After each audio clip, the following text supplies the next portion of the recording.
La Tunisie, d'après la Révolution, on en parle avec Moustapha Benjafar, le président de l'Assemblée nationale constituante, est notre invité. Il est en direct avec nous depuis Tunis. Monsieur Benjafar, bonjour. Vous avez été la cible vous-même de la colère des habitants de Sidi Bouzid.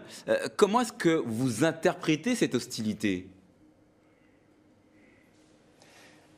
Dans le contexte où nous vivons, dans le post-révolution, écoutez, c'est un contexte tout à fait normal dans la région qui a été le berceau de la révolution et qui n'a pas vu évoluer avec la rapidité attendue l'amélioration des conditions sociales. Il y a une très très forte attente, notamment au niveau des jeunes, en matière d'emploi.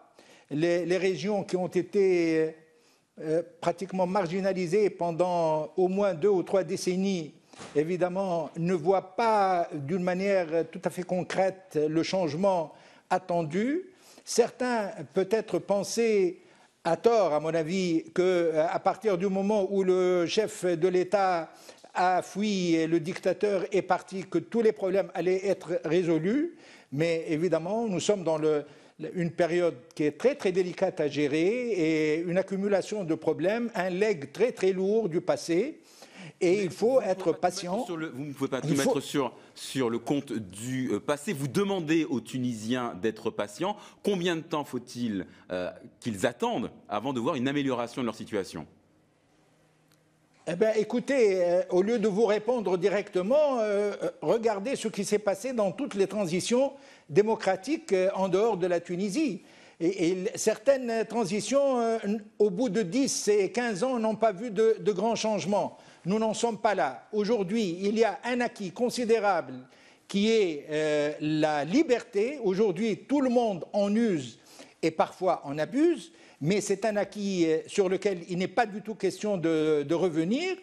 Et il y a aussi des réformes qui sont en train d'être mises en place avec une administration qui n'a pas été fondamentalement réformée. Et je le dis très souvent, le dictateur est parti, mais le système est toujours là. En tout cas, il a laissé des forces qui ne vont pas dans le sens du changement. Mais Moustapha Benjafar, c'est un aveu d'impuissance de votre part ? Pas du tout. Il faut voir objectivement ce qui a été fait. Vous ne voyez que les choses qui tournent mal. Comme aujourd'hui, j'ai appris que j'ai été mitraillé de pierres. Je n'ai vu aucune pierre. On a tenu toute la manifestation sur l'estrade avec le chef de l'État. Nous avons prononcé nos discours. Il y a eu effectivement des échauffourées après notre départ, mais j'ai vu que nous avons été mitraillés, que notre cortège a été mitraillé. C'est des fausses informations, je suis désolé de le dire. À Siliana, Moustapha Benjafar, à Siliana, on a assisté à des scènes de violence. Mais on a assisté à des scènes de violence, à des manifestations de colère il y a tout juste 2 semaines. Est-ce que vous ne craignez pas une révolution bis ? Pas du tout. Pas du tout, parce que là aussi, vous n'avez pas une vision d'ensemble de ce qui se passe dans le pays.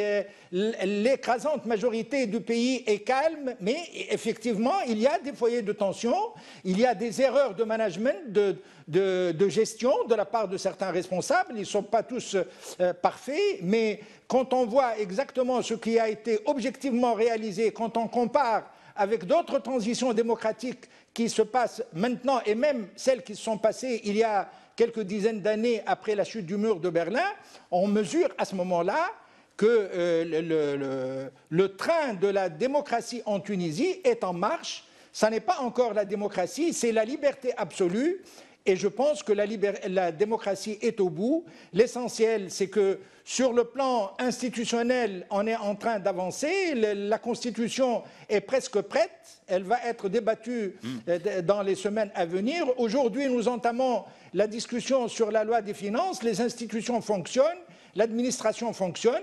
Il y a, encore une fois, de très très fortes attentes qui ont été suscitées par cette révolution, mais qui étaient là déjà sous la dictature et qui aujourd'hui s'exprime d'une manière organisée et parfois d'une manière un peu excessive, comme on le vit, et c'est tout à fait normal. Moustapha Benjafar, vous êtes le secrétaire général d'État catholique, le Parti social-démocrate allié à Ennahda, la formation islamiste. Certains craignent la perte de certaines libertés, justement, si les islamistes imposaient leur vue. Pour vous, quelle est la ligne rouge? Jusqu'où peut aller cette alliance? Bien, pour le moment, elle va jusqu'à l'adoption de la Constitution. On fera le bilan à ce moment-là. À la veille des élections, évidemment, nous avons l'intention de nous battre sous notre propre drapeau. Et on fera tous ensemble, et pas uniquement Takat, mais tout le monde, y compris les partis de l'opposition avec lesquels nous avons un certain nombre d'affinités en matière de projets de société. Nous ferons le bilan et on saura à ce moment-là si nous avons bien fait d'être à l'intérieur et d'être capables justement de bloquer un certain nombre de dérapages, ou bien si nous aurions mieux fait de rester sur la colline à observer, à faire des critiques et surtout à insister sur ce qui ne va pas. Moustapha Benjafar, merci beaucoup d'avoir répondu à nos questions.